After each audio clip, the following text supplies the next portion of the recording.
Alors, bienvenue à cette soirée de conférence-débat sur zéro carbone, 100% mieux-être.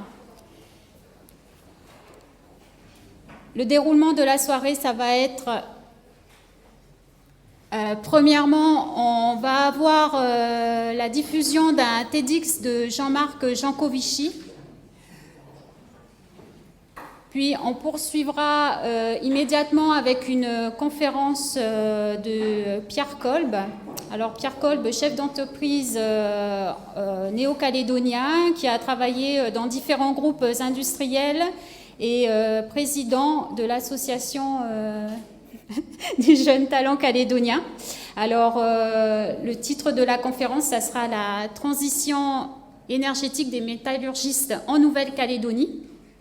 Suite à quoi, il y aura une première session de débat et on poursuivra ensuite avec une deuxième conférence de Hubert Géraud. Alors, Hubert Géraud, pardon. Hubert Géraud sur donc, les perspectives économiques pour la décarbonation de l'économie de Nouvelle-Calédonie, et qui est expert en conservation et plaidoyer pour WWF en Nouvelle-Calédonie. S'en suivra un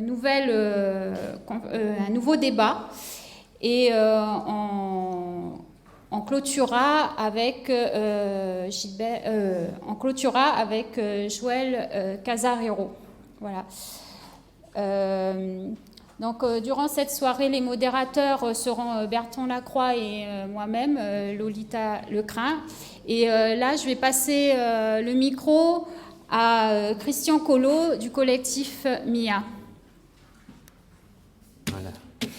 Alors, bonsoir à toutes et à tous et bienvenue à cette conférence débat. Alors, permettez-moi de me présenter, Christian Collot, donc du collectif MIA, Mobilisation intergénérationnelle pour l'avenir. Je tiens tout d'abord à vous informer que MIA s'est évertué à inviter toutes les composantes de la société calédonienne ce soir.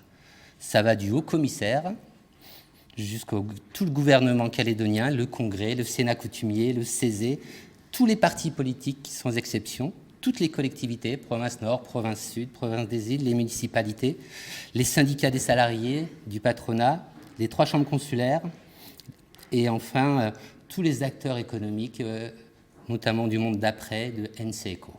Merci d'être présents. Alors, je ne sais pas vous, mais moi j'éprouve quand même un petit bonheur jubilatoire de retourner à la fac, de retrouver les bancs, et à acquérir des connaissances nouvelles. Et vous avez sans doute entendu parler d'un concept en développement personnel, c'est le concept de la zone de confort. Cette zone de confort où on connaît et on maîtrise, on se sent bien confortable, on maîtrise tout à l'intérieur. Dans le monde de l'énergie, il me semblerait que la production d'électricité à partir des énergies fossiles, répondent particulièrement à cette zone de confort. On connaît, on sait faire, et on s'ouvre peut-être pas suffisamment à d'autres horizons.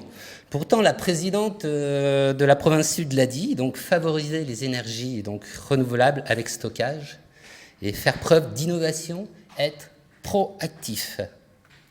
Alors, s'il est plus ou moins admis que les énergies fossiles appartiennent de plus en plus à l'ancien monde, il est convenu de dire que les énergies renouvelables appartiennent au monde de demain. Mais peut-être devons-nous nous poser la question, tous ensemble, est-ce qu'elle n'appartient pas déjà au monde d'aujourd'hui? D'où tout l'objet de cette conférence et de ce débat. Merci à vous.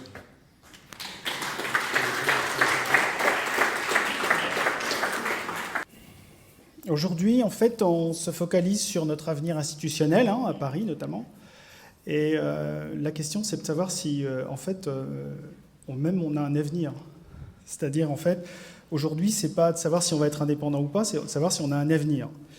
En ce sens que l'avenir sur cette Terre, avec le réchauffement climatique qui se profile, sera de moins en moins supportable. Hein. On sait qu'il va y avoir la montée des eaux, la montée du biseau salé, la rareté des terres cultivables, des exilés climatiques, donc des tensions sociales, avec l'artificialisation, avec l'acidification des océans. Aussi, on a une réduction des ressources halieutiques, une extinction des espèces, une diminution de la biodiversité, etc. etc. Donc c'est un portrait qui est quand même assez dépressif, mais et malheureusement, heureusement pour nous, ce sera peut-être pas, on le verra peut-être pas, ce sera celui de nos enfants. Et donc on porte une responsabilité assez forte à ce titre. On ne peut pas aujourd'hui continuer à ignorer la relation entre la production de gaz à effet de serre et nos activités. Donc on est aujourd'hui, en Calédonie, dans le top 10 des producteurs de CO2 par habitant. Pierre va en parler, je crois qu'on est autour de 20 tonnes, c'est ça. Et bon, bien sûr, c'est lié aux activités et minières et métallurgiques. Et la relation de causalité entre avoir une croissance, donc un niveau de vie, et la consommation de l'énergie, elle est assez évidente. Et on va le voir avec Jean-Marc Jancovici, qui ne peut pas être là ce soir, et on va le suivre son TEDx. Par contre, il préconise, lui, aujourd'hui, d'utiliser, on lui a envoyé un petit mail. Frédéric, est-ce que tu es là? Je ne vois pas Fred. Un autre. Et il nous a envoyé un petit message pour dire en fait que lui préconisait l'énergie nucléaire. Et que je pense que là, peut-être il n'a pas encore pris conscience, il a une vision géocentrique de la position de son problème, et il n'a pas pris conscience en fait ni de l'évolution technologique qu'il y a aujourd'hui ici, ni aussi des usages et de l'acceptabilité en fait des risques par les populations. Alors Pierre Kolb va nous parler en fait du projet de la centrale, hein, puisqu'il existe quand même des solutions, avec le problème du stockage, pour essayer de voir comment on peut décarboner cette industrie. Enfin, on aura l'occasion de parcourir aussi avec Hubert Géraud les conséquences des pistes sur créer en fait une économie autour de cette transition. Et puis on pourra ensemble, bien sûr, réfléchir et débattre. Voilà, justement, Frédéric, je disais la proposition que nous avait fait Jean-Marc Jancovici sur la solution à trouver pour... Voilà, hein, voilà.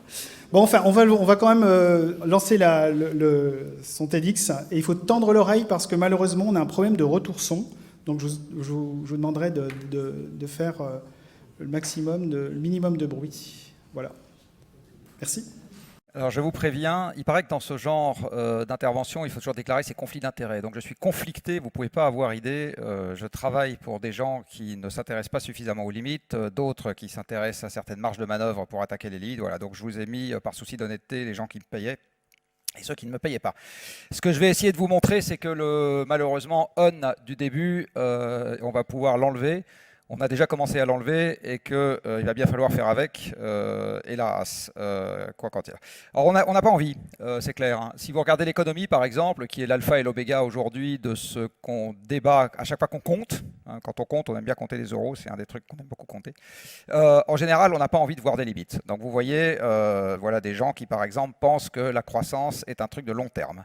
En voilà d'autres qui vous disent que la croissance est un truc de long terme, et puis encore d'autres, et puis encore d'autres. En fait, j'ai passé ce matin très exactement 30 secondes sur Internet à trouver tous ces trucs-là. Je pense que si j'avais passé 1 heure, je vous aurais tous saoulés, tellement j'aurais trouvé, j'aurais pu en mettre 15 transparents. Donc en fait, les limites, c'est clair qu'on n'aime pas plus ça dans l'économie qu'ailleurs. La question, c'est est-ce qu'on a raison de raisonner comme ça ou pas?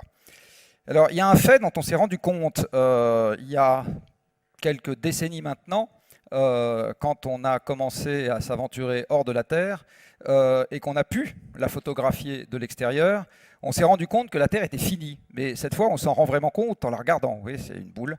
Et alors, non seulement on s'en rend compte, mais en fait, on sait qu'il y a 2 siècles, elle faisait cette taille-là, et puis aujourd'hui, elle fait la même taille, et dans 2 siècles, elle fera toujours la même taille. C'est-à-dire que la probabilité qu'on puisse souffler dedans pour la gonfler comme un ballon et avoir un peu plus d'espace est malheureusement pas très très élevée. Donc là, on a une limite. La Terre fait 13 000 km de diamètre. Alors, vous allez me dire, bon, très bien, à quoi ça me concerne?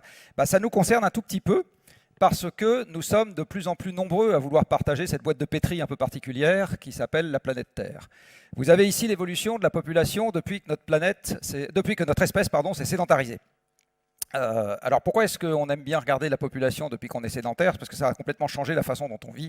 Avant, il y avait des bandes nomades qui se baladaient un peu à droite et à gauche. Et soit dit en passant, la sédentarisation des hommes correspond au moment où le climat devient stable et se met pendant 10 000 ans à ressembler à ce qu'il était avant qu'on commence à le tripoter un peu fort. Donc il y a 10 000 ans, nous sommes quelques millions sur Terre. Au moment du début de la révolution industrielle, on est déjà beaucoup plus nombreux, mais enfin, vous voyez que ça a évolué lentement. Et puis là, en 2 siècles, on est passé à plus de 7 milliards d'individus. Alors quand vous regardez ce genre d'évolution, tous les gens qui font des courbes dans la salle, il y en a peut-être quelques-uns, beaucoup plus qui s'intéressent aux courbes, eh bien vous vous dites, pas complètement sûr que ce truc-là soit complètement durable, c'est-à-dire qu'on veut se stabiliser sur le niveau haut de la courbe, là, puis on va y rester pendant des milliers d'années. Quelques petits doutes sur le fait que c'est peut-être comme ça que ça va s'écrire. Alors dans le même temps, une des choses que vous savez peut-être, c'est que chacun des bipèdes qui peuplent la planète s'est mis à utiliser de plus en plus d'énergie. Alors en fait, utiliser de l'énergie, c'est un terme parfaitement impropre. Je ne crois pas qu'il y ait une seule personne dans la salle qui ait bu du pétrole, en tout cas je vous le déconseille, c'est pas terrible. Et je vous déconseille encore plus de mettre les doigts dans la prise, ça ne vous fera pas mixer la soupe. Donc quand on dit qu'on utilise de l'énergie, en fait, c'est très impropre comme expression. Ça veut dire qu'on utilise une machine qui elle-même va utiliser de l'énergie. Donc utiliser de plus en plus d'énergie, ça veut juste dire qu'on se transforme en Superman, c'est-à-dire qu'on a de plus en plus de machines à notre disposition. Ici, vous avez l'énergie qui est utilisée par les hommes. Alors, je ne vais pas vous détailler ça longtemps. Je vais juste vous donner un multiple. Quand on regarde la quantité d'énergie commerciale, qui est en fait celle qui sert à générer du mouvement ou de la force mécanique, donc j'ai enlevé le bois là-dedans, qui sert essentiellement à se chauffer, juste l'énergie qui sert à générer de la force mécanique, eh bien cette énergie a été multipliée par plus de 20 par individu en 1 siècle et demi. Ce qui est une autre façon de dire que le parc de machines par personne, le costume d'Iron Man qu'on s'est tous construit, il a été multiplié par au moins 20. En fait, les machines sont devenues plus efficaces dans le même temps et il s'est plutôt multiplié par 200. Dit autrement, le parc de machines qu'on a aujourd'hui à notre disposition pour transformer tout ce qui nous entoure sur cette planète Terre, c'est comme s'il nous avait poussé 200 paires de jambes et 200 paires de bras à chacun. C'est un peu ça l'idée. On s'est tous transformés en Shiva d'une certaine manière. Et ce qui fait... alors, la particularité de l'énergie, c'est qu'en fait, c'est pas quelque chose qu'on achète de l'énergie, c'est ce qui permet de caractériser le changement. C'est ça qu'il faut avoir en tête. Donc l'énergie, et du reste les physiciens vous le répètent, pour ceux d'entre vous qui sont passés entre leurs mains, c'est ce qui permet de caractériser la transformation de l'environnement. L'énergie, c'est dès qu'il y a de l'énergie qui entre en jeu, c'est que l'environnement se transforme. Cette énergie, on ne peut, soit dit en passant, qu'utiliser celle qu'on trouve déjà dans la nature, parce qu'il y a une loi très enquiquinante qui a été édictée par les physiciens il y a très longtemps, qui s'appelle la loi de conservation. Donc la loi de conservation vous dit en gros un truc très simple, elle dit que vous n'avez pas le droit de créer de l'énergie dans un système clos. C'est très très simple, dans un système clos, vous ne pouvez pas créer d'énergie. Enfin Harry Potter, il peut, mais vous non. Donc pour utiliser de l'énergie, vous êtes obligé d'aller la chercher dans l'environnement, là où elle existe déjà, et vous allez la mettre dans quelque chose qui sait en faire un service, et ce quelque chose s'appelle un convertisseur. Donc en gros, pour utiliser de l'énergie, il faut qu'elle soit déjà dans l'environnement et la mettre dans un convertisseur. Alors historiquement, on a un convertisseur sous la main, c'est nous. On a une énergie à mettre dedans, c'est la nourriture, et on est capable d'en tirer du travail un peu, l'écorce un peu moins, non pardon, j'ai rien dit, et de la chaleur. D'accord ? C'est ça qu'on est capable d'en faire historiquement. Après, on se dit, c'est pas mal ce truc-là, mais c'est quand même encore un peu limité, donc si on pouvait augmenter, ça serait bien. Alors on se dit, on peut utiliser d'autres convertisseurs qu'on a aussi sous la main. Par exemple, on va domestiquer des animaux. Donc ça veut dire qu'on s'adjoint déjà des premiers auxiliaires qui vont nous permettre de faire mieux.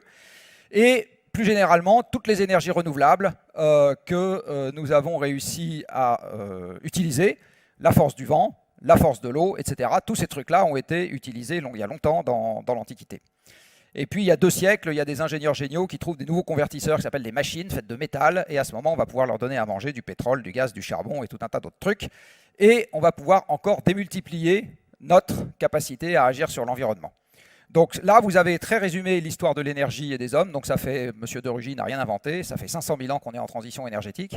À chaque fois, ce qu'on a cherché à faire, c'est à augmenter notre capacité de transformation de l'environnement pour pouvoir faire plus de choses et de machins, parce que nous sommes des animaux accumulatifs. Alors une fois que je vous ai dit ça, en gros, la quantité d'énergie qu'on utilise, c'est donc la quantité de machines qui transforment l'environnement, et donc au premier ordre, la quantité d'énergie qu'on utilise, c'est notre facteur de pression sur l'environnement, au premier ordre. C'est vraiment compter l'énergie que j'utilise, c'est compter la manière, c'est compter la quantité de transformation que j'induis dans l'environnement. Ce qui fait que la pression de l'homme sur son environnement, c'est la population humaine qui a évolué comme ça, fois l'évolution de la consommation d'énergie. Et donc ça ressemble à peu près à ça. Et donc là, on comprend qu'il y a des sujets qui, il y a 2 siècles, n'étaient absolument pas un problème. Et aujourd'hui, simplement parce que les ordres de grandeur ont changé, ça devient des problèmes majeurs. Alors un problème majeur, c'est quoi? C'est un truc qui ne va pas durer. C'est essentiellement ça, la définition d'un problème. C'est quelque chose que vous ne pouvez pas laisser en l'état. C'est-à-dire que ça finit par se résoudre, soit parce que vous vous en êtes occupé, soit à vos dépens. Mais en général, un problème, c'est ça. Ça finit toujours par trouver une solution quelque part. Elle est plus ou moins maîtrisée, plus ou moins sympathique, plus ou moins agréable. La quantité d'énergie par personne et la population augmentant, la pression globale augmente et donc les conséquences de cette pression globale augmentent, quelle que soit la conséquence que vous regardez au premier ordre. Donc il y a plus de CO2 dans l'air, plus d'azote qui se balade partout, plus de mercure ici, plus de plomb là, plus de soufre, plus de ceci, plus de cela. Alors de temps en temps, vous avez des petites corrections qu'on arrive à faire à la marge. D'accord ? Donc on arrive à faire un peu moins de soufre dans l'essence, mais au prix de un peu plus d'énergie consommée dans les raffineries parce qu'il faut désulfurer les carburants. Un peu moins un peu moins de trous dans la couche d'ozone parce qu'on remplace les CFC par d'autres gaz frigorigènes, mais du coup un peu plus d'énergie pour fabriquer les gaz. Enfin bon, bref, en fait on arbitre les nuisances, c'est-à-dire que supprimer une nuisance, on ne sait jamais faire. Ce qu'on sait faire, c'est arbitrer pour la remplacer par une autre qui nous plaît plus. En général, c'est ça qu'on fait. Alors tout ça, on a réussi à le faire et à considérer que ce n'est pas très grave parce qu'il se trouve que dans la convention économique que j'évoquais tout à l'heure et qui est celle que vous avez le plus l'habitude de manipuler aujourd'hui, ce qu'on fait à l'environnement, ça vaut rien. Ça vaut rien parce que dans l'économie que vous avez apprise à l'école, on vous a expliqué que les ressources naturelles étaient gratuites. C'est un axiome de l'économie classique. Vous savez que dans l'économie classique, les 2 facteurs de production, c'est le capital humain et le travail humain, et le reste, c'est compté comme étant zéro. D'accord ? Donc si on a besoin de l'environnement pour faire de la production, bah, c'est parfait, c'est gratuit. Donc le fait d'abîmer, entre guillemets, l'actif de départ qui s'appelle la Terre, et que Mère Nature a fait gratuitement pour nous en 14 milliards d'années depuis le Big Bang, c'est ça qu'il lui a fallu à Mère Nature, elle ne travaille pas très vite. Donc il faut attendre le Big Bang, une soupe de protons, une première génération d'étoiles, qui vous fait tous les éléments du tableau de Mendeleïev, puis ça se balade dans l'espace, puis ça fait une deuxième génération d'étoiles, ça se reconcentre, il vous faut un système climatique, etc., des espèces qui apparaissent, tout ça gratuit. Pendant ce temps-là, nous, on n'a rien fait. Donc on avait tous été des Corses en chef. Non, j'adore les Corses, c'est pas le sujet. Donc on attend simplement que ça se passe, que la recette se passe, et puis on arrive et puis on se sert dans ce grand supermarché absolument génial, mais gratuit, qui s'appelle la planète Terre. Et donc quand on prend dans le supermarché, ça vaut rien, d'accord ? Nulle part ça vaut rien. Alors on va imaginer si ça valait quelque chose, juste pour que vous ayez une idée. Vous avez peut-être entendu parler, surtout le cosmonaute qui va vous parler, de la Station Spatiale Internationale. Alors la Station Spatiale Internationale a coûté 100 milliards de dollars pour être construite. Alors, elle sert essentiellement à M. Pesquet à prendre des photos, accessoirement à d'autres choses. Non, alors, 100 milliards de dollars. 100 milliards de dollars, et là-dedans, vous avez pour 6 personnes, je dis bien pour 6 personnes, de quoi respirer, de quoi boire, partiellement en recyclant vos propres urines, de quoi appeler Houston pour dire que ça, la Terre, c'est beau vu d'en haut, puis ça s'arrête là. Et une pression atmosphérique. D'accord ? À ce prix-là, vous n'avez même pas de quoi faire pousser une carotte. Vous n'avez pas de sol, vous n'avez pas le bruit des vagues, vous n'avez pas les lapins qui se reproduisent et vous n'avez absolument pas la neige qui tombe l'hiver. Vous avez juste quelques sous-ensembles, tout petits, de ce que Mère Nature, sur Terre, nous offre gratuitement. Et ça vous coûte quand même 15 milliards de dollars par personne, cette histoire. Donc moi je me dis, bon, la planète, ce que la nature nous a donné gratuitement, en fait, si je le comptais, ça vaudrait au moins 15 milliards de dollars par personne, puisque sur Terre, on trouve au moins de quoi respirer, on trouve au moins un cycle de l'eau, et puis en fait, on trouve beaucoup d'autres choses. Donc 15 milliards de dollars par personne. Alors là-dessus, la question c'est quelle fraction de ces 15 milliards de dollars par personne, qui est le capital de départ, je consomme chaque année avec mes activités économiques. Alors vous voyez, par exemple, pour les poissons, en un siècle, on a réussi à faire disparaître 90% de la biomasse dans l'Atlantique Nord sur les espèces qui sont commercialement intéressantes. Pas sur toutes, mais sur les espèces qui sont commercialement. Donc ça, ça vous donne un rythme de disparition qui est de l'ordre du % par an. Après, en ce qui concerne le pétrole, depuis qu'on a commencé à en sortir, on a sorti à peu près la moitié de ce qui était extractible, un peu moins, mais c'est pas grave. Donc là, vous voyez aussi un rythme d'amortissement du capital qui est de l'ordre du %. Et puis, on a diminué le stock de forêt, on a commencé à diminuer une partie du stock de sol cultivable, pas une grosse partie heureusement. On a diminué tout ce qu'il y avait dans les mines, parce que dans les mines, ça ne se reconstitue pas. Hein. Quand vous avez une mine de minerai de cuivre, quand vous piochez dedans, c'est pas pour autant que le minerai de cuivre se reconstitue. Et puis, on a pioché également dans le climat, d'une certaine manière, puisqu'on a commencé à déstabiliser un système climatique qui nous allait bien, et pour le remettre en place, il va falloir attendre très très longtemps. Donc moi, ce que je dis, c'est admettons que ce capital, on en consomme entre 1% et 1 pour 1000 par an. D'accord ?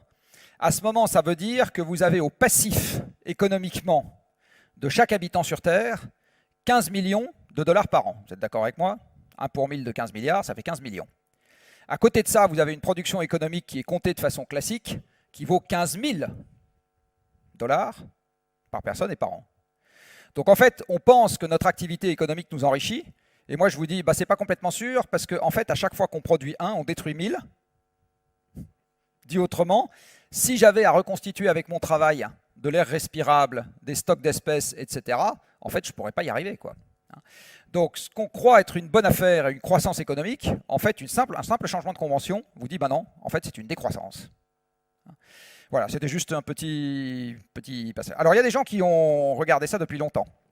Il y a quelques dizaines d'années, il y a une bande de dynamiciens des systèmes du MIT qui avait commencé à faire un modèle, World 3, qu'ils ont vulgarisé ou popularisé dans un livre qui a un peu défrayé la chronique à l'époque, qui s'appelait Les limites à la croissance, enfin The Limits to Growth en anglais, très mal traduit en français, et dans lequel ils avaient fait une scénarisation de ce qui arriverait à une humanité qui cherchait à tout le temps croître sur une planète qui ne voulait pas croître. Alors, nous sommes en 1900, ils font tourner leur modèle en le faisant partir de 1900, nous sommes en 1970, et eux ils disent, je vais commencer par faire tourner mon modèle à partir de 1900 et vérifier que le modèle il reproduit bien ce qui s'est passé. Donc le modèle vous dit, voilà, jusqu'en 1970, la population augmente, la nourriture par personne augmente, la production industrielle par personne augmente, etc. Et vous avez tout en haut, là en bleu, les ressources restantes, donc vous avez un stock de départ de ressources, du pétrole, des minerais, etc. Évidemment, ça diminue un peu avec le temps. Alors en 1970, ça croît. En fait, ils disent même, plus tard, ça va continuer à croître. Donc vous voyez, jusqu'en 2020, ils disent, il n'y a pas de problème, ça continue à croître, le monde ne va pas s'arrêter de tourner. Mais ils disent, sauf que, tant qu'on cherche la croissance perpétuelle sur une planète qui ne veut pas croître, à un moment, le système s'effondre. Et vous avez ce que en anglais, on appelle overshoot and collapse, c'est-à-dire que vous allez au-delà des limites de résilience du système, et après, le truc se casse la gueule. Alors, vous pouvez dire, très bien, à ce moment, je ne veux pas, et donc je vais me limiter. Peut-être, sauf que peut-être pas. Alors, dans les limites qu'on a commencé à franchir, vous en avez ici une qui est passée totalement sous l'écran radar de la presse française. Dans le dernier rapport de l'Agence internationale de l'énergie qui est paru en décembre 2018, vous avez la phrase en rouge, que je vous invite à lire et à méditer, dans laquelle il est dit « La production de pétrole conventionnel est passée par un maximum en 2008 ». Donc le pic de production pour le pétrole de conventionnel, ça existe, puisque ça fait 10 ans que c'est passé. Alors il reste d'autres types de pétrole, etc. Mais globalement, on est déjà plus très très loin du moment où ce truc qui alimente l'économie mondiale va commencer à faire des choses bizarres. Après, vous avez un autre problème à l'aval qui a également commencé à se manifester de manière importante, qui est le changement climatique. Et là, je vais juste vous donner 2 indications sur ce que ça signifie, le changement climatique. Ici, vous avez une carte de l'Europe telle qu'elle s'observe aujourd'hui si on ne supprime pas les écosystèmes installés pour y faire autre chose, donc le forum des images, plus tout un tas d'autres trucs, accessoires, des champs, des routes, etc. Ici, vous avez la carte de l'Europe telle qu'elle existait il y a 20 000 ans. Donc il y a 20 000 ans, on est au cœur de la dernière ère glaciaire, il fait beaucoup plus froid. Et évidemment, l'Europe ne ressemble pas du tout à ce qu'elle est aujourd'hui. D'abord, il n'y a pas de TEDx en Scandinavie, parce que les Scandinaves sont sous la glace. Vous avez un glacier de 3 km d'épaisseur qui occupe toute la Scandinavie. Vous avez la même chose au Canada. Pour constituer ces glaciers, il faut prendre de l'eau quelque part. Elle a été prise dans l'océan. Le niveau de l'océan est 120 mètres plus bas. Il fait beaucoup plus froid et beaucoup plus sec. Donc, en gros, vous avez une toundra sibérienne en France et il n'y a pas de quoi faire vivre le Forum des Halles, qui manque un peu de consommateurs à l'époque, puisque la population française est limitée à 100 000 personnes. Eh bien, le passage de l'Europe de gauche à l'Europe de droite, qui s'est faite pendant la dernière déglaciation, correspond à une élévation de la température planétaire de seulement 5 degrés. Donc vous voyez, le changement climatique, quand on parle de quelques degrés d'élévation de la moyenne, on est vraiment en train de parler d'un gros choc. Donc d'un côté, on commence à manquer de pétrole, de l'autre, on se prépare à un changement climatique qui est loin d'être terminé, etc. Donc vous voyez, les limites à la croissance, en fait, on commence à les voir, elles commencent à être sous notre nez. Simplement, la part affective de notre cervelle continue à avoir envie de regarder les indicateurs qui vont bien, histoire qu'on puisse, une minute de plus, monsieur le bourreau, ne pas regarder la situation telle qu'elle commence à se présenter. Mais voilà, malheureusement, les limites, elles sont déjà là. Et pour les plus jeunes d'entre vous dans cette salle, donc ça c'est la partie très très mauvaise nouvelle, elles vont s'appliquer de manière croissante jusqu'à ce que vous ayez mon âge et bien plus, parce que malheureusement, la Terre ne fait toujours que 13 000 km de diamètre. Voilà, merci. Donc à présent, on va passer à la conférence sur la conférence Monsieur Pierre Kolb. Et on aura le débat après cette conférence, enfin la première partie de débat. Merci Lolita.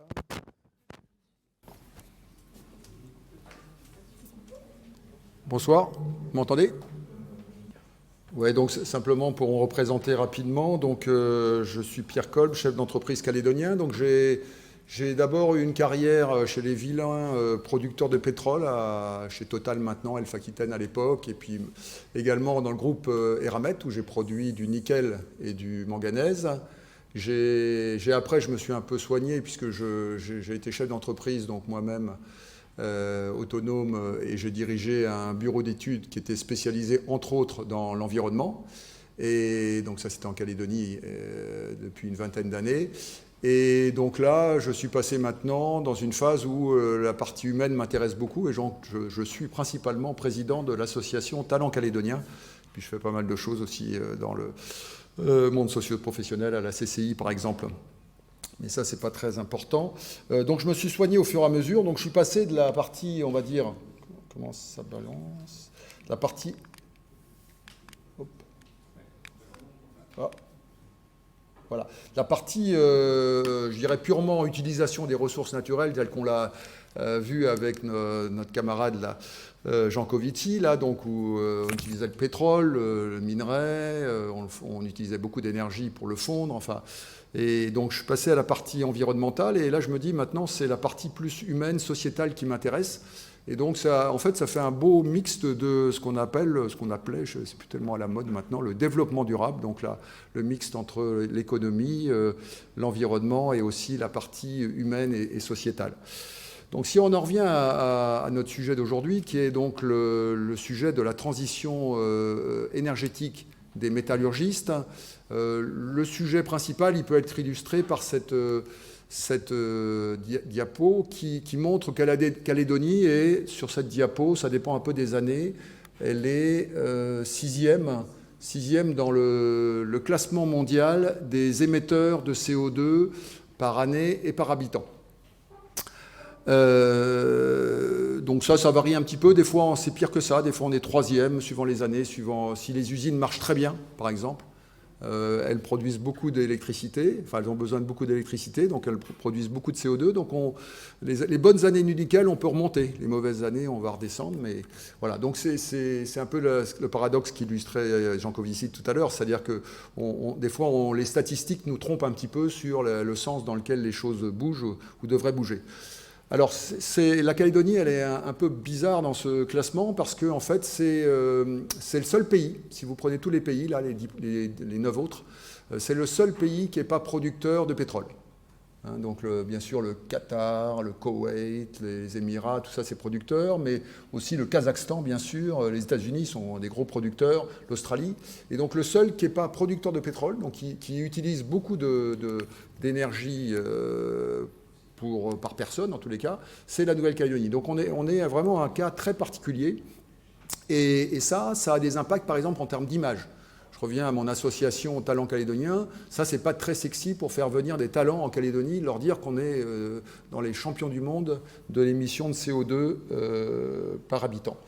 Donc ça a un impact. Hein. Alors après, on peut, je dirais, le relativiser en disant finalement les impacts ne sont pas si grands parce qu'on n'est pas si nombreux en Calédonie, mais on est quand même dans le top 10. Et en fait, il y a des pays qui sont guère plus nombreux, d'ailleurs, où les gens sont guère plus nombreux, comme Brunei, par exemple, où ils sont à peu près la même population qu'en Calédonie. Alors, si on regarde ce chiffre-là, d'où ils viennent, c'est ce que Joël expliquait tout à l'heure, ils viennent essentiellement du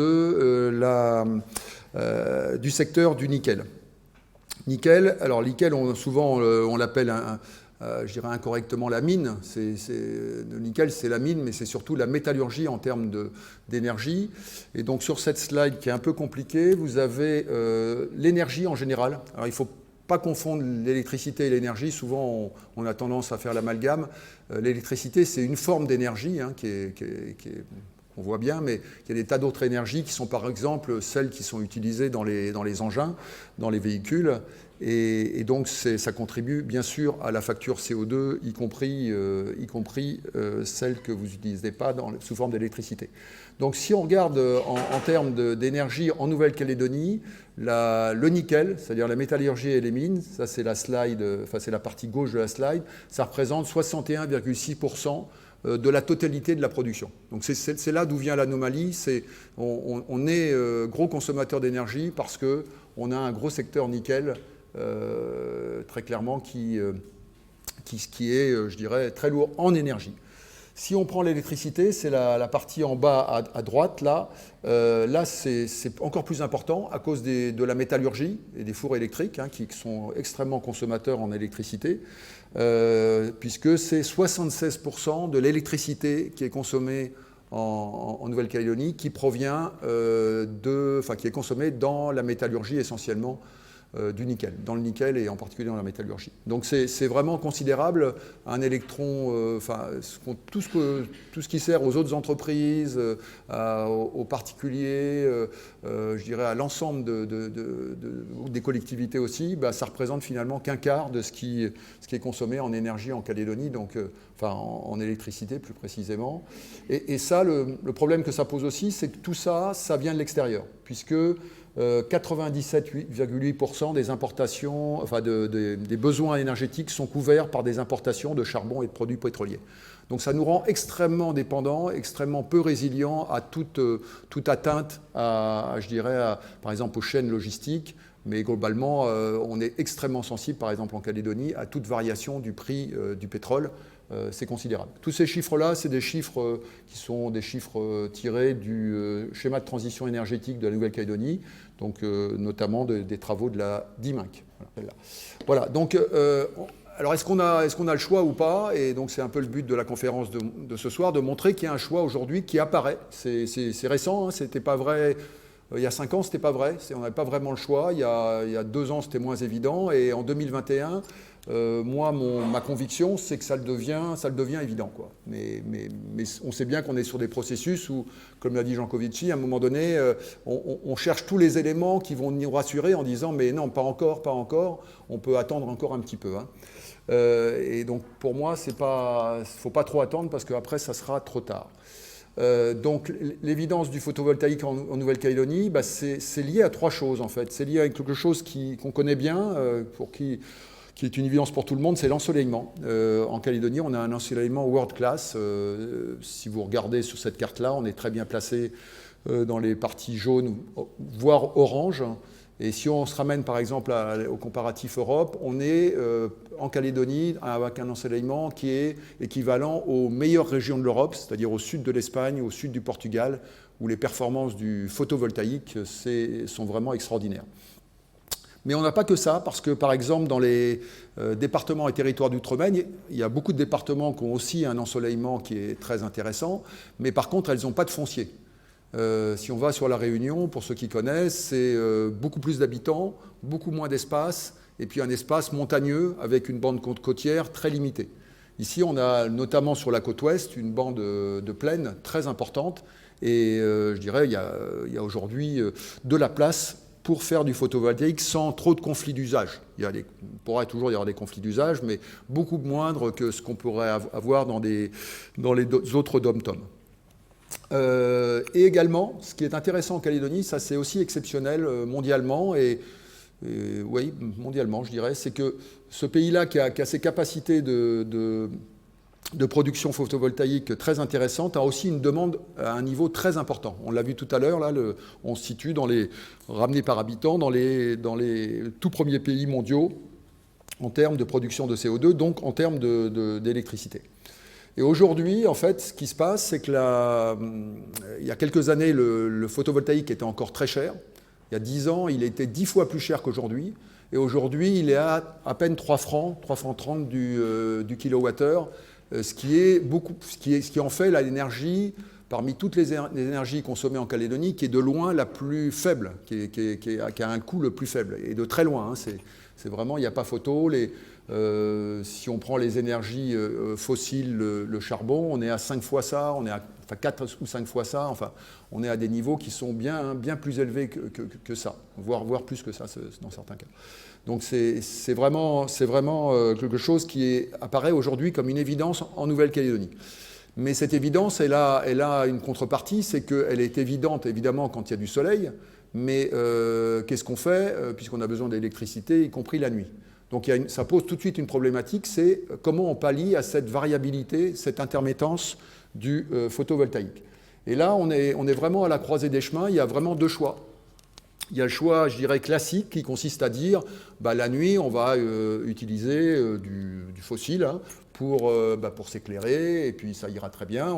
On utilise le photovoltaïque la journée, entre guillemets, en direct, en consommation directe, et puis le reste du temps, on fait marcher une bonne centrale pour que finalement, on ait notre électricité dont on a besoin, quoi. Et puis, donc ça, c'était la réponse jusqu'à, on va dire, 2-3 ans. Hein. C'était vraiment la réponse. Il n'y avait pas de réponse haute technique. Et depuis 2-3 ans, hein, apparaissent des systèmes de stockage massifs hein, sous forme de batteries. Alors les batteries, ça pose des problèmes, on pourra en discuter aussi, mais bon, il faut toujours arbitrer entre plusieurs problèmes. Et par exemple, là, vous avez une méga batterie qui a démarré en décembre 2020, vous voyez que c'est très récent, hein, qui a été construite en moins d'1 an. C'est des batteries Tesla, pour ceux qui connaissent aussi. Vous voyez, c'est des containers, qu'ils appellent des mégapacks, je crois qu'ils s'appellent mégapacks, et on aligne des containers, et ça se fabrique en 1 année. Et Tesla, aujourd'hui, d'ailleurs, vient de communiquer en disant finalement, on n'a plus besoin d'1 année, il nous faut 3 mois pour faire ça. Ça suffit, 3 mois, c'est pour mettre les containers, on a un peu l'habitude. Donc c'est des choses extrêmement rapides aussi qui peuvent se déployer vraiment à l'échelle de quelques mois, quoi, ce qui est assez impressionnant.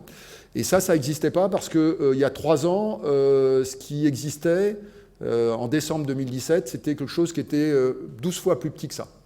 C'était vraiment minuscule par rapport à ça, et ça démontre la vitesse à laquelle les choses évoluent. Et alors après on peut dire, mais finalement on peut faire des deux. On peut toujours faire des deux, mais pourquoi faire des deux si les batteries marchent, si ça fonctionne? Et puis finalement on choisit deux choses qui sont un peu antagonistes, très nettement antagonistes, parce que à chaque fois qu'on va faire fonctionner les batteries, on va nuire à la centrale qui va fossile, parce qu'on va quelque part lui diminuer son taux de marge, lui diminuer sa production, et ça économiquement c'est pas bon. Donc se pose la question, pour moi le faire les deux à la fois c'est un peu curieux, parce que soit ça marche pas. Si ça marche, prenons les batteries qui fonctionnent, quoi. Et si ça ne marche pas, effectivement, on est obligé de faire du fossile. Alors, donc ça, c'est de la technique un petit peu, mais on voit aussi que tout ça s'accompagne d'un mouvement qui est vraiment global. Je dirais l'impact de la nécessité d'avoir des transitions énergétiques rapides est de plus en plus évident. Et là, ça peut s'illustrer par à la fois des aspects purement économiques, je dirais marketing. Il y a une banque en Australie là, qui aujourd'hui communique en disant « Moi, c'est la banque où les clients doivent aller, parce que c'est une banque où on croit qu'il y a un réchauffement climatique. » Parce que tout le monde, en Australie surtout, il y en a pas mal les lobbies charbon sont quand même assez actifs, hein, donc c'est pas si évident que ça. Donc on croit, nous, comme banque, qu'il y a une crise climatique, et en plus on s'engage à ne financer aucun projet fossile.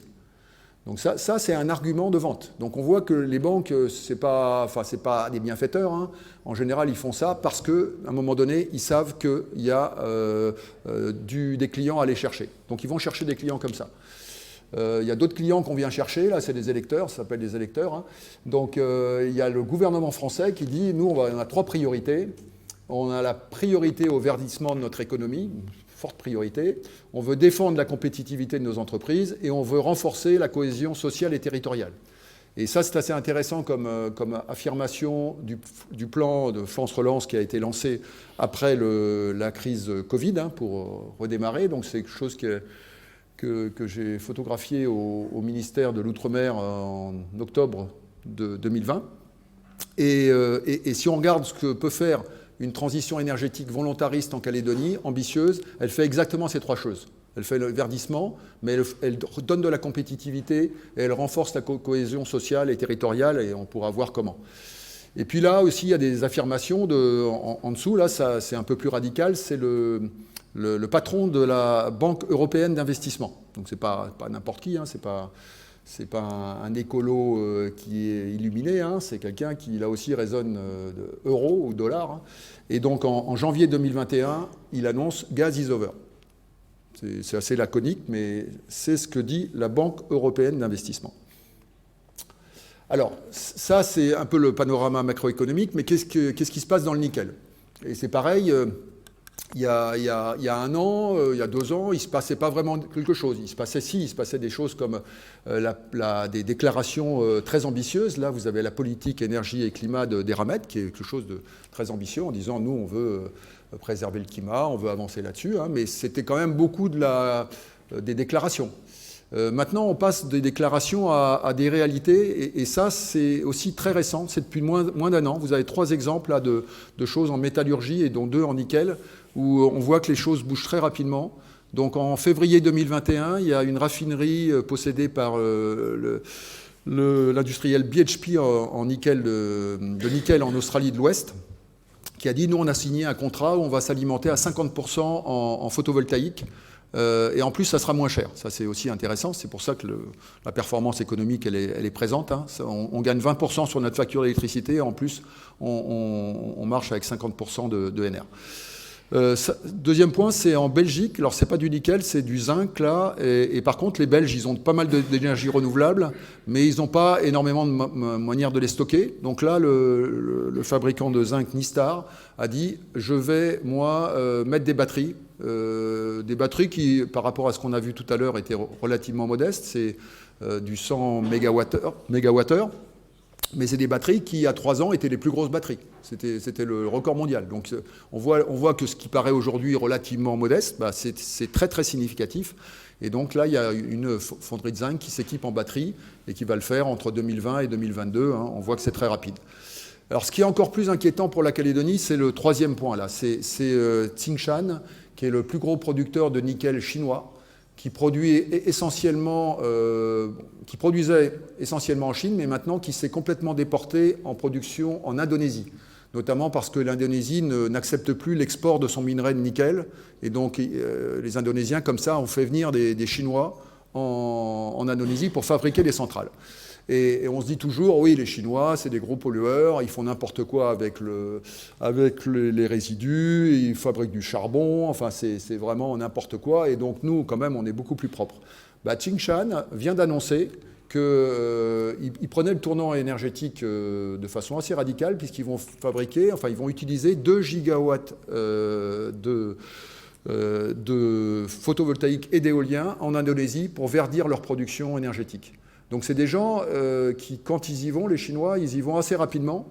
Et c'est assez inquiétant par rapport à la situation du nickel en Calédonie, parce que c'est des gens qui se développent, qui fabriquent l'équivalent d'une SLN par an à peu près. Je ne sais pas si vous vous rendez compte, c'est une SLN par an, donc ils y vont. Et ils ont des coûts de production qui sont plus faibles. Et je pense, mon sentiment, c'est que la métallurgie en Calédonie ne peut se perpétuer, ne peut se pérenniser que si on a des arguments compétitifs à opposer au coût. Si on cherche uniquement à être moins cher que les Indonésiens, ça ne va pas être facile. Si par contre on arrive à proposer un produit qui soit plus vert, avec plus responsable au niveau environnemental et plus aussi responsable au niveau social, là à mon avis il y a un espoir pour qu'on puisse pérenniser la métallurgie. Et cet espoir-là, il me paraît un petit peu menacé par je dirais le mouvement qu'a annoncé Tsingshan, où pareil, ils vont le faire en 2-3 ans, hein, où ils ont très bien compris que maintenant, comme la banque de tout à l'heure, pour vendre à leurs clients, il fallait qu'ils annoncent qu'ils soient verts. Et là encore, c'est pas parce qu'ils aiment le photovoltaïque, hein, c'est pas ça l'argument principal, c'est ils savent que pour vendre des batteries, il va falloir annoncer qu'on est vert. Alors ça, je vous ai fait un comparatif des solutions que pourrait, sur différents critères, de ce que peut représenter l'intérêt des batteries vis-à-vis d'une centrale fossile. Je ne sais pas combien il reste de temps, Joël, si on a du temps. 5 minutes? Bon, assez rapidement. Sur le prix, ça c'est intéressant. Le prix, on voit que le photovoltaïque a énormément baissé. Donc bien moins cher que le fossile, n'importe quel fossile en Calédonie, et que même si on calcule le coût que ça aurait avec le stockage de batteries, au prix des batteries qui en plus sont en train de baisser. C'est ça qui est aussi intéressant, c'est plus ça va aller là-dessus, plus ça va baisser.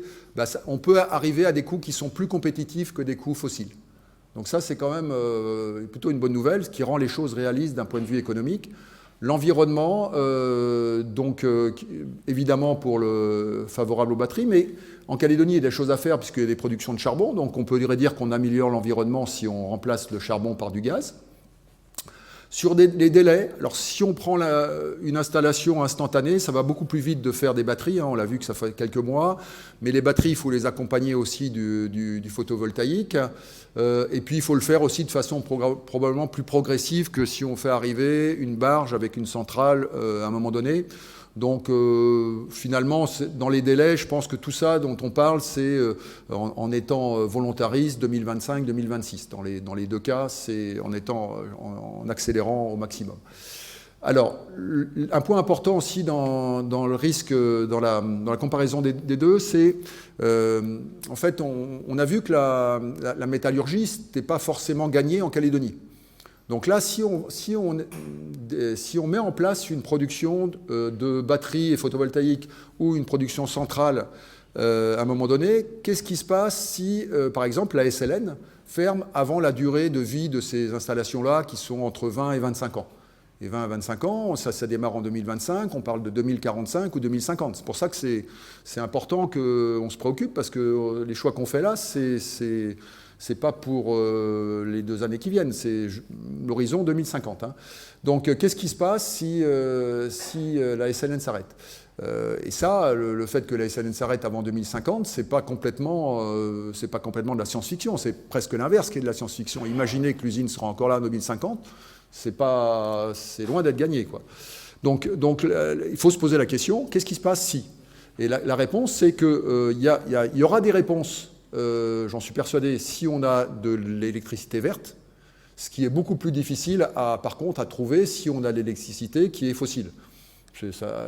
Notamment, une des réponses, hein, mais pas la seule, hein, ça peut être d'utiliser cette électricité pour fabriquer ce qu'on appelle de l'hydrogène vert, dont on annonce un fort développement dans les décennies qui viennent, avec l'hydrogène qui pourrait représenter, cet hydrogène vert, de l'ordre de 20% de la totalité de l'énergie mondiale à horizon 2050. Donc il y a une demande très forte, et l'Australie d'ailleurs s'est lancée dans des plans, ça a démarré il y a 3-4 ans, dans des plans de création de filières hydrogène vert qui ont démarré donc dans les années 2017 et qui les amèneront en 2030 à être parmi les premiers producteurs à destination d'export en Asie.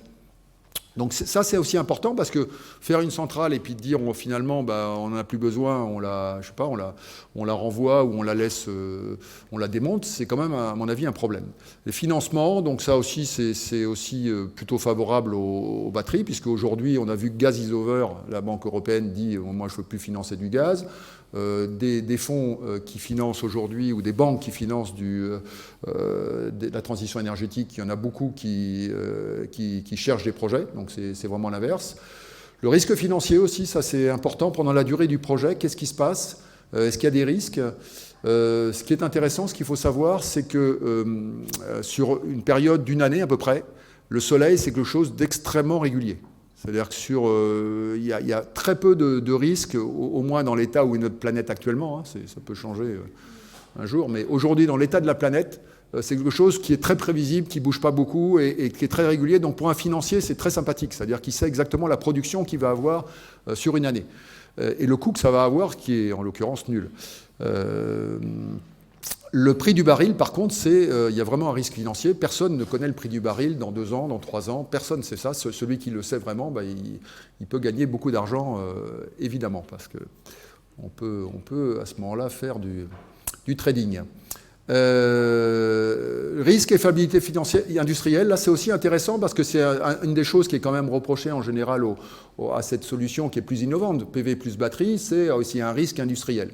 Moi je suis ingénieur, je trouve que, et j'ai exploité des centrales thermiques, je trouve que c'est beaucoup plus difficile d'exploiter une centrale thermique, c'est beaucoup plus compliqué que d'exploiter un photovoltaïque.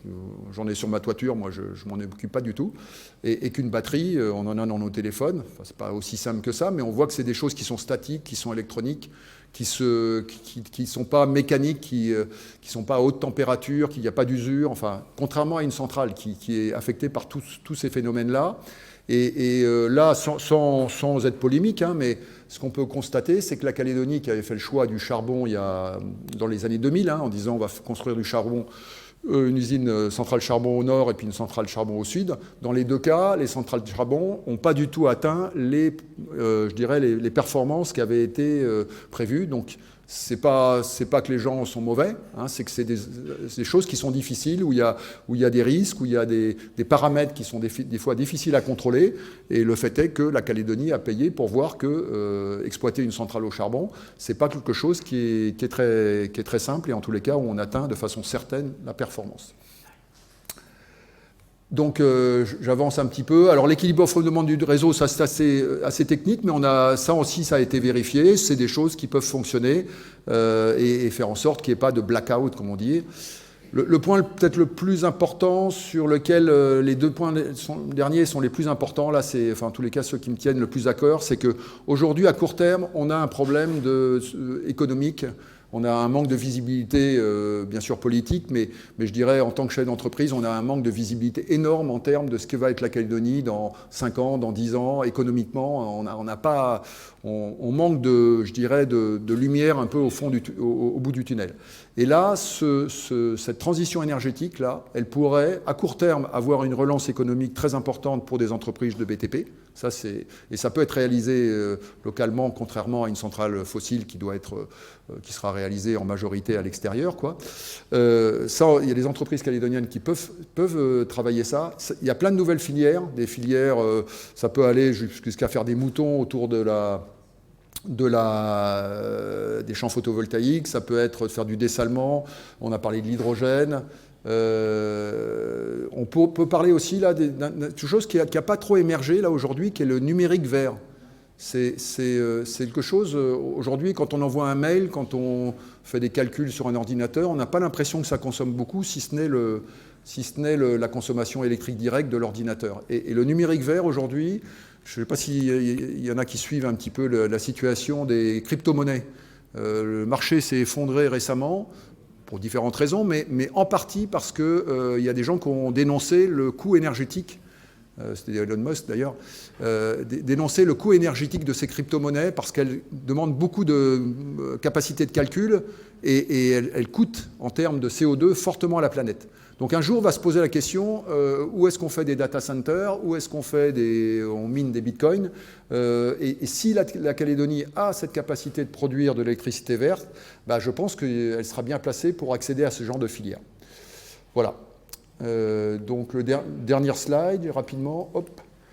Donc ouais, c'est un résumé un petit peu l'amélioration impressionnante des performances des technologies ENR.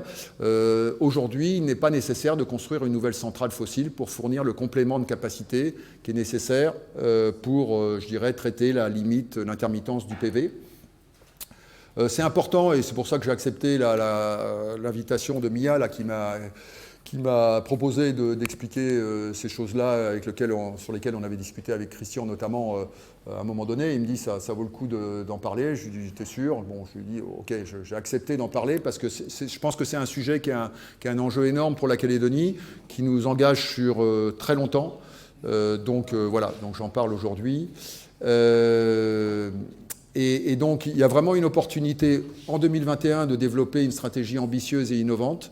Et cette stratégie, si on arrive à le faire, ça peut être un facteur de réunion et de visibilité et d'attractivité pour la Calédonie. Et je pense que la Calédonie en a besoin. Voilà, merci beaucoup.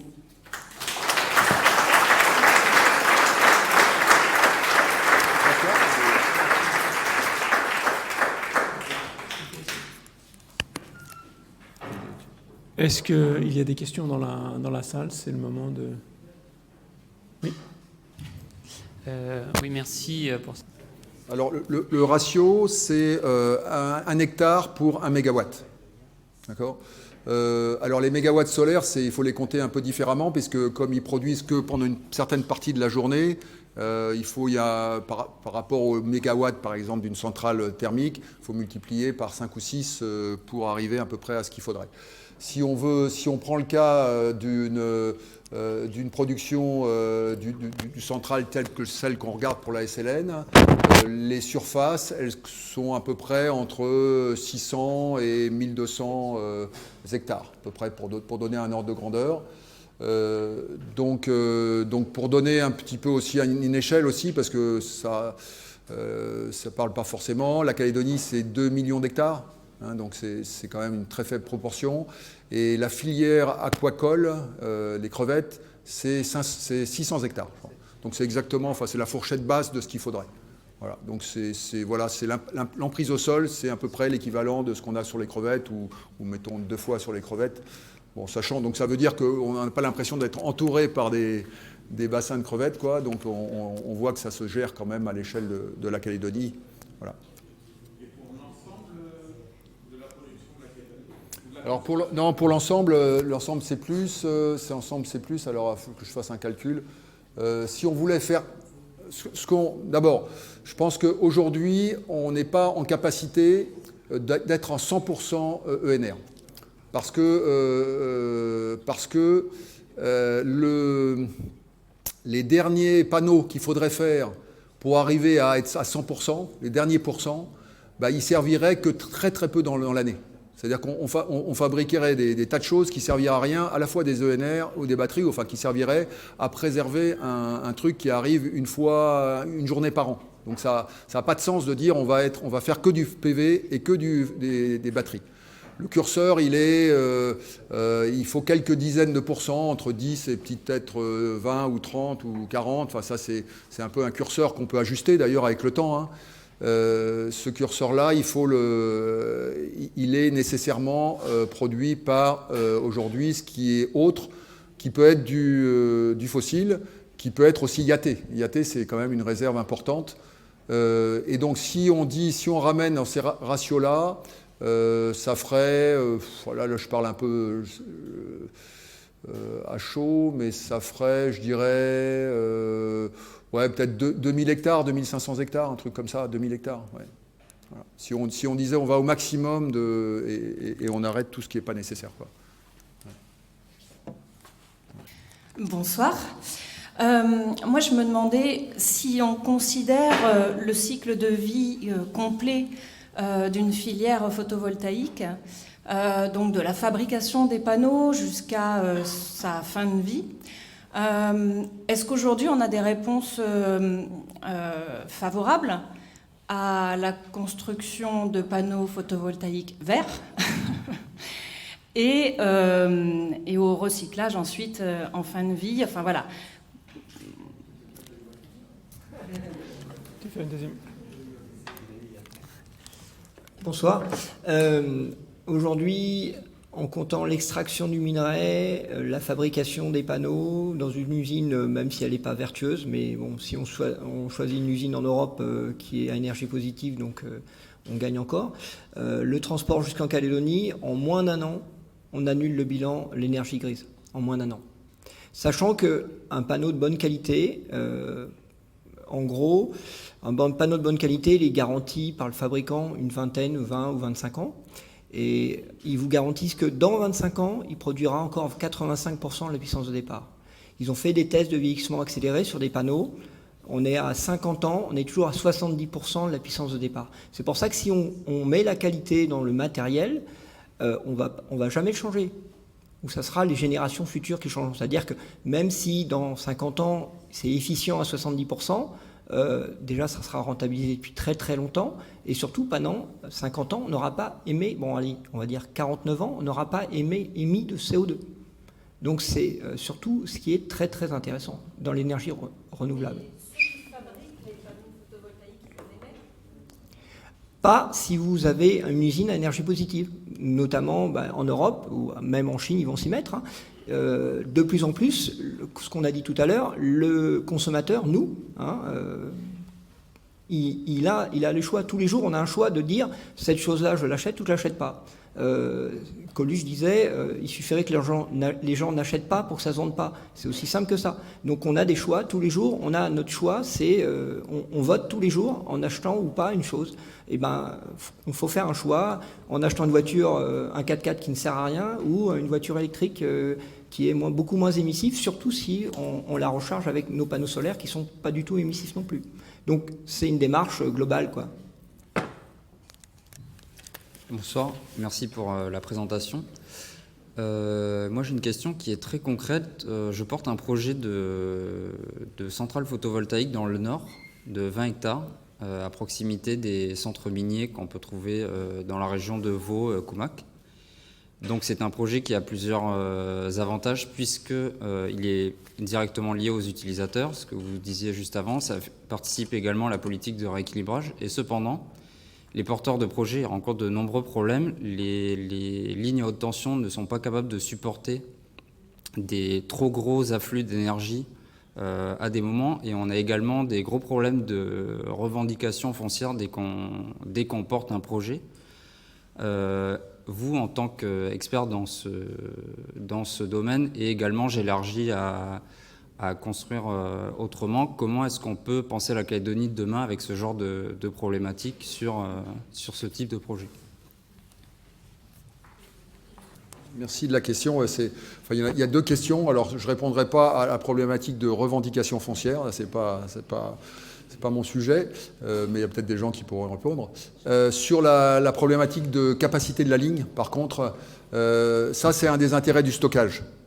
C'est-à-dire qu'à un moment donné, le stockage permet d'absorber la production quand elle est produite, la journée, d'en passer ce que la ligne permet de passer. Et par contre, la nuit, où il y a quand même une charge en général qui est plus basse, à ce moment-là, d'utiliser la capacité de stockage des batteries dans la ligne qui, étant moins chargée, permet de le faire. Donc c'est une des réponses qui peut être apportée si on ne veut pas renforcer les lignes, parce que c'est vrai que ça peut représenter des coûts importants. Mais le stockage aide beaucoup là-dessus, puisque ça évite d'être obligé de transiter et ça permet d'optimiser le réseau. Ouais. Alors sur la revendication. Ouais, on va donner la parole à... Juste pour l'ingénierie projet, en fait, il faut que toutes les parties prenantes comprennent en fait l'intérêt, et soit au début, en fait, vous co-construisez le projet avec. Ça s'est passé dans d'autres endroits où en fait, les tribus participent au projet d'une manière ou d'une autre. Il faut qu'elles portent aussi ce projet que vous avez. Il y a toujours une solution, mais c'est la manière dont on l'amène qui est, semble-t-il, en fait, la solution. On le trouve à Vaud, il y a des centrales, il y a des PV, il y a du PV là-bas, il y a aussi des éoliennes. Enfin, dans beaucoup de terres coutumières, il y a des projets.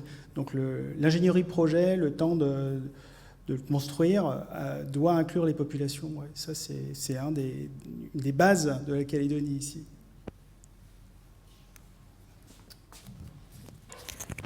Une autre question? Oui, merci. Donc, tu proposes effectivement donc, de ne pas construire une nouvelle centrale fossile, ce que j'ai bien compris et ce qui est ton discours depuis maintenant plusieurs mois, et donc de le remplacer, notamment pour remplacer l'actuelle centrale SLN par des technologies ENR.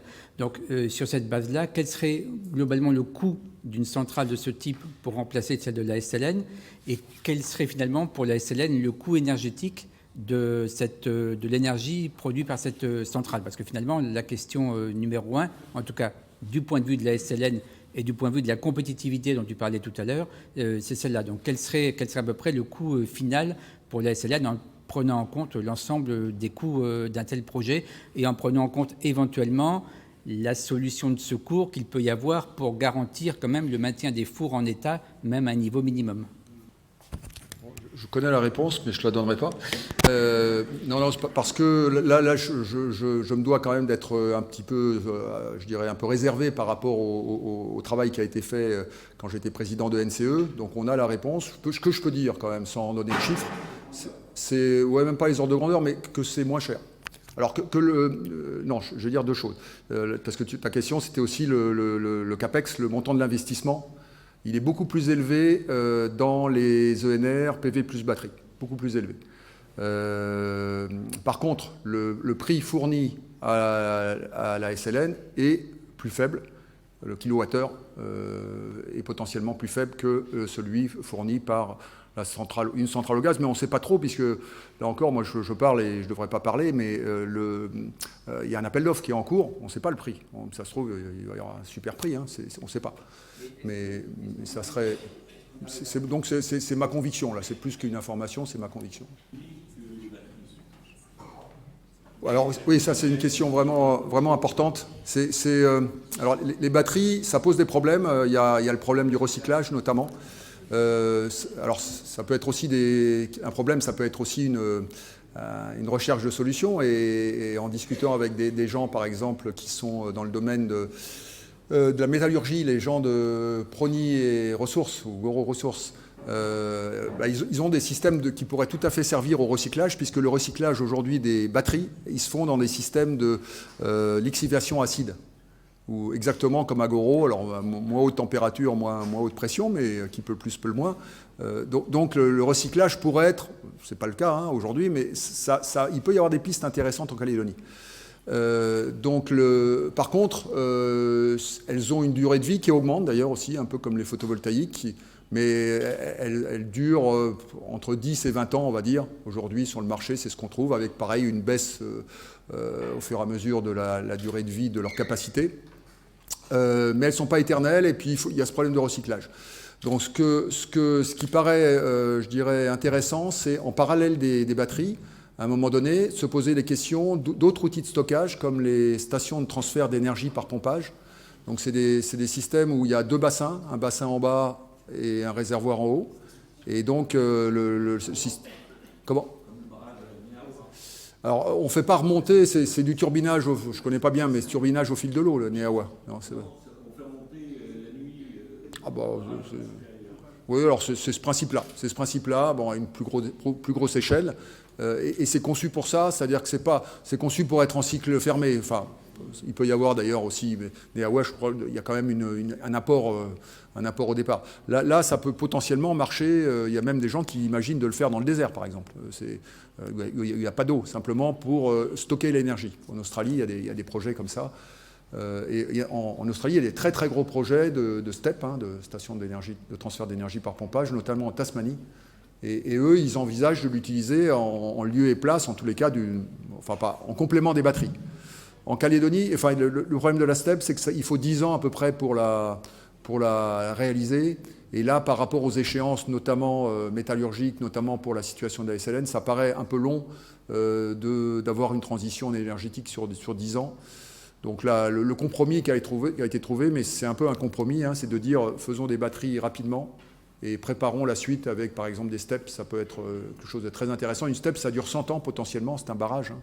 Donc c'est une infrastructure qui doit être vue comme un aéroport, comme une route. C'est vraiment une infrastructure très intéressante pour un pays. Moi, je suis citoyen calédonien, à la retraite, ouvrier. Je vois qu'il y a beaucoup de gens intéressés là, quelques étudiants et des belles cervelles sans doute parce que le sujet est intéressant. Je remercie Mia qui doit être à l'origine de ça là. Et puis c'est un peu politisé, c'est très bien. Et je vais faire quelques commentaires parce que les questions, il y aura peut-être des questions après. Mais quelques commentaires. Par exemple,